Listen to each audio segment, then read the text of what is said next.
Buyers, sellers और जितने भी स्टेक होल्डर्स हैं, मैं आप सबका अभिनंदन करता हूँ।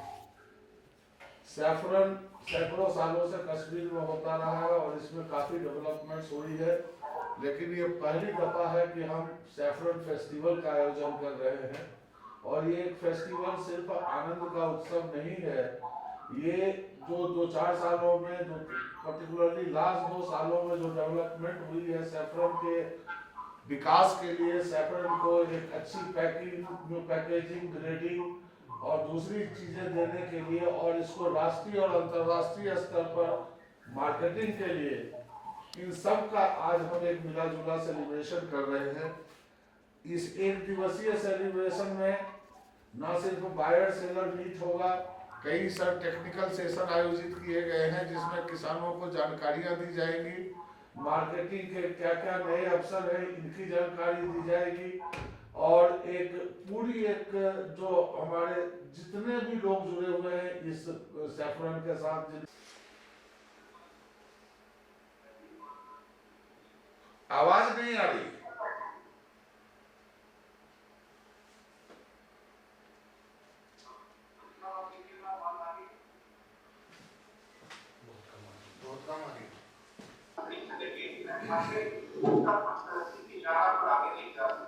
माननीय कृषि राज्य मंत्री श्री कैलाश चौधरी जी का आज का दिन निश्चित रूप से एक ऐतिहासिक दिन है कि ऐसा आयोजन इस धरती के ऊपर किया जा रहा है। और जम्मू कश्मीर के अंदर, जैसा कि अभी पहले बताया गया, कि जिसमें क्रेता और विक्रेता सभी एक ही प्लेटफॉर्म के ऊपर इस सैफरन पार्क के अंदर जो आयोजित कार्यक्रम में इकट्ठे हो रहे हैं। और जैसा कि सैफरन के बारे में पूर्व में बताया गया, और अभी हाल ही के अंदर माननीय तोमर साहब, हमारे जो कैबिनेट मंत्री कृषि मंत्री जी हैं, वो भी आए थे और मेरा भी साथ में आना वहां हुआ था। और वहां जैसे देखने को मिला कि किसानों के चेहरे पर जो खुशी थी स्पष्ट झलक रही थी। और जो उस समय किसान बंधुओं ने जैसा कहा था कि इस केसर की खेती के उत्पादन की वजह से और इस सैफरन पार्क की वजह से हमारे उत्पादन में भी वृद्धि हुई है, उसके साथ ही साथ हमारे को इनकम के अंदर भी प्रॉफिट हुआ है। जहां 1 लाख रुपए के आसपास केसर की रेट मिला करती थी 1 किलो की, वहीं आज लगभग 2 लाख से 2.5 लाख के आसपास इनकम मिलने लगी है। और ये स्पष्ट करता है कि प्रधानमंत्री माननीय नरेंद्र मोदी जी का जो विजन है कि 2022 तक किसान की इनकम बढ़ाना है।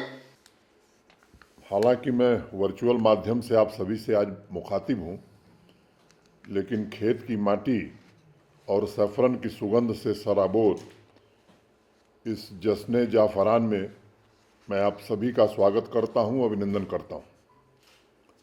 9 अगस्त को आदरणीय प्रधानमंत्री श्रीमान नरेंद्र मोदी जी ने पंपोर के किसान भाई श्री अब्दुल मजीद वानी साहब से वीडियो कॉन्फ्रेंसिंग के जरिए बात की थी। मैं भी उस बातचीत को सुन रहा था और 2 मुख्य बातें प्रधानमंत्री जी ने कही थी। केंद्र की किसान कल्याण नीतियों की वजह से जम्मू कश्मीर के सैफरन के किसान भाइयों की आमदनी, जो भारत सरकार ने डेडलाइन तय की थी 2022 की, उससे 1 साल पहले ही 2021 में दुगनी हो गई। और इंसेंटिव के साथ नई तकनीक ने उनकी खेती को और बेहतर बनाया है।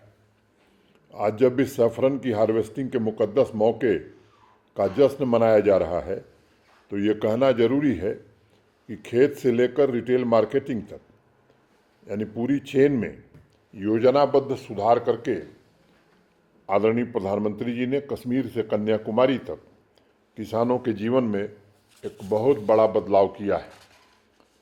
और इसलिए इस अवसर पर मैं उनके प्रति हृदय से कृतज्ञता ज्ञापित करना चाहता हूँ। साथ ही हमारे कृषि के प्रमुख सचिव श्री नवीन चौधरी जी और उनकी पूरी टीम को भी मैं बधाई देना चाहता हूँ पिछले 15 महीनों से मैं देख रहा हूँ कि जिस तरह से कृषि, बागवानी, डेयरी, फिशरीज, इन सभी क्षेत्रों में इनकी टीम मेहनत कर रही है। मैं उम्मीद करता हूँ कि जम्मू कश्मीर की अर्थव्यवस्था में बड़ा योगदान कृषि और एलाइड सेक्टर का होगा। अगर इतिहास को पलट कर हम देखें तो अनेक लोगों ने लिखा है कि जम्मू कश्मीर में सैफरन की खेती तकरीबन 2000 साल पुरानी है। यानी सैफरन हमारी परंपरा है और यहाँ के समाज का अभिन्न हिस्सा रहा है। अकबर के दरबारी अबुल फजल ने आईने अकबरी में लिखा है कि 10,000 से 20,000 बीघा जमीन पर सैफरन की खेती होती थी और क्रोधित या नाराज लोगों को खुश करने के लिए सैफरन माने केसर की एक कली से आ रही खुशबू ही काफ़ी होती थी। और किसी गुमनाम शायर ने तो उससे आगे बढ़ कर के लिखा कि केसर की तासीर सा है तुम्हारा इश्क, जाहिर कम होता है और महकता ज़्यादा है। और उस महक को अंग्रेज़ों ने भी बाकायदा अपने दस्तावेज़ों में विस्तृत रूप से अंकित किया। अंग्रेज़ों के ज़माने के दस्तावेज बताते हैं कि 1905 के आसपास 4,527 एकड़ की भूमि में सैफरन की खेती होती थी और करीब 132 एकड़ ज़मीन पर अच्छी क्वालिटी वाले सैफरन की खेती की जाती थी। उन दिनों देश के अलग अलग हिस्सों से लोग हार्वेस्टिंग में हाथ बटाने आते थे और पूरा ये जो सीजन है एक उत्सव की तरह, एक त्यौहार की तरह मनाया जाता था। पहले उसकी इतनी कीमत नहीं होती थी। मैंने जो दस्तावेज पढ़े हैं उसमें लिखा है कि 1 तोला शाही जाफरान की कीमत 1 रुपया होती थी। मित्रों, तकनीक और सरकारी सहायता न उपलब्ध होने की वजह से सिर्फ सैफरन ही नहीं बल्कि मैं समझता हूँ कि सभी किसानों के ऊपर अन्य साधनों से पैसा कमाने और परिवार चलाने का भारी दबाव रहता था। मैं उस समय देश की संसद में था जब इंसानियत, जमहूरियत और कश्मीरियत के प्रणेता और भारत के पूर्व प्रधानमंत्री श्रद्धेय अटल बिहारी वाजपेयी जी ने खेती में आमूलचूल परिवर्तन करने के लिए राष्ट्रीय किसान आयोग का गठन किया था और पहली बार किसान भाइयों के लिए एक राष्ट्रीय नीति मंजूर की गई थी। उस वक्त कृषि क्षेत्र की आर्थिक स्थिति में सुधार लाने के साथ साथ किसानों की आय में वृद्धि के लिए अनेक उपाय किए गए, लेकिन वर्तमान प्रधानमंत्री आदरणीय नरेंद्र मोदी जी ने 2016 में बाकायदा अंतर मंत्रालय कमेटी, इंटर मिनिस्टीरियल कमेटी गठित की।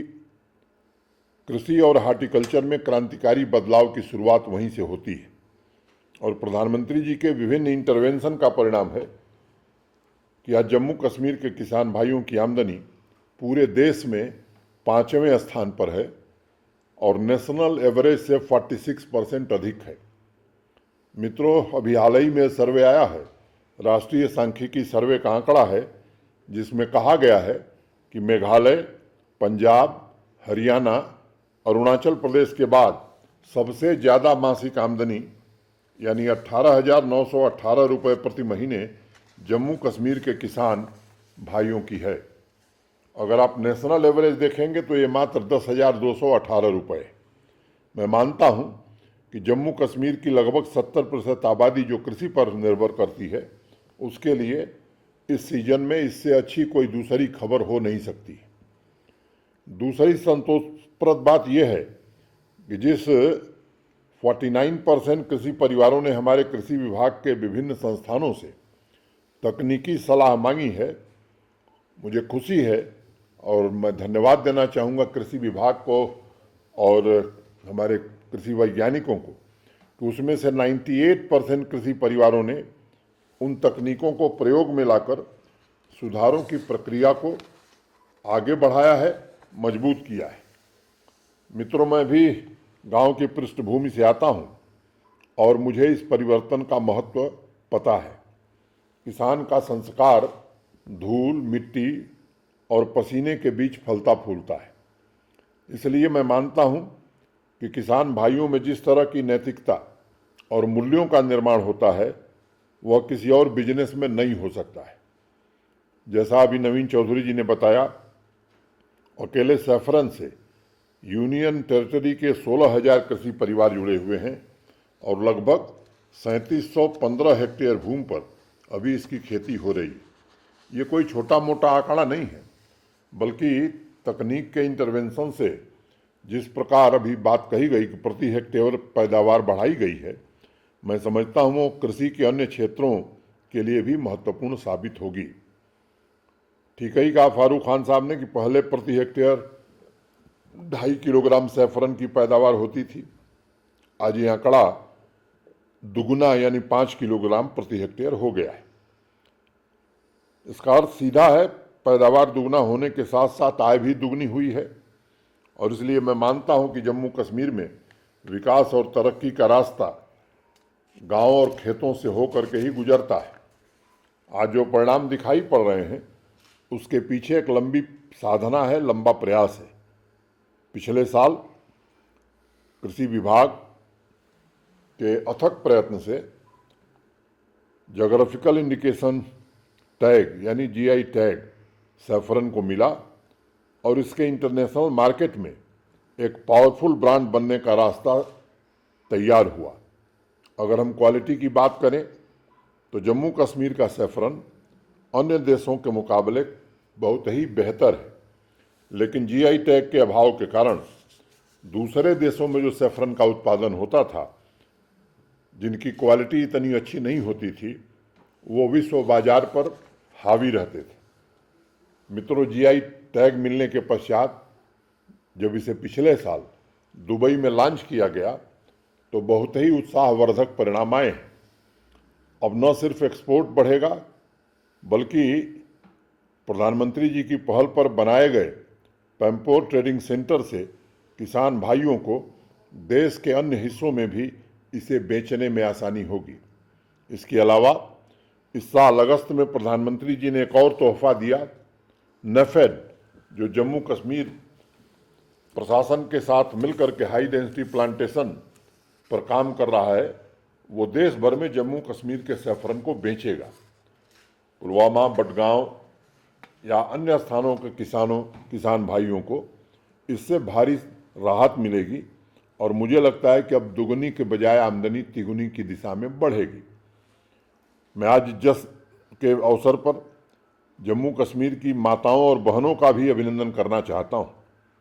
जम्मू कश्मीर में अगर सैफरन की खेती बुलंदियों को छू रही है तो उसके पीछे हमारी माताओं बहनों का भी कठिन परिश्रम, त्याग और बड़ी सहजता से खेती और घर की गृहस्थी के बीच संतुलन बनाने की क्षमता का भी महत्व है। सैफरन की खेती की कल्पना भी हमारी माताओं बहनों के बगैर नहीं हो सकती है और इसलिए मित्रों, हमें ये बात याद रखनी है कि जम्मू कश्मीर के पुनर्निर्माण और विकास के लिए नारी शक्ति की महत्ता को समझना और उसे उचित स्थान देना भी उतना ही आवश्यक है। हमारी यूटी की कृषि आधारित अर्थव्यवस्था में महिलाओं का जो महत्व है उसे और सक्षम बनाने की जरूरत है ताकि उनमें आत्मविश्वास पैदा हो सके और वे समाज निर्माण में रचनात्मक भूमिका का निर्वहन कर सकें। कुछ महीने पहले कृषि विभाग की मीटिंग में मुझे याद है कि सैफरन की खेती में सूक्ष्म सिंचाई को अपनाने में पर्याप्त वृद्धि दर्ज की गई है और मुझे बताया था नवीन चौधरी जी ने कि 3715 हेक्टेयर में से 2598 हेक्टेयर जमीन को सैफरन की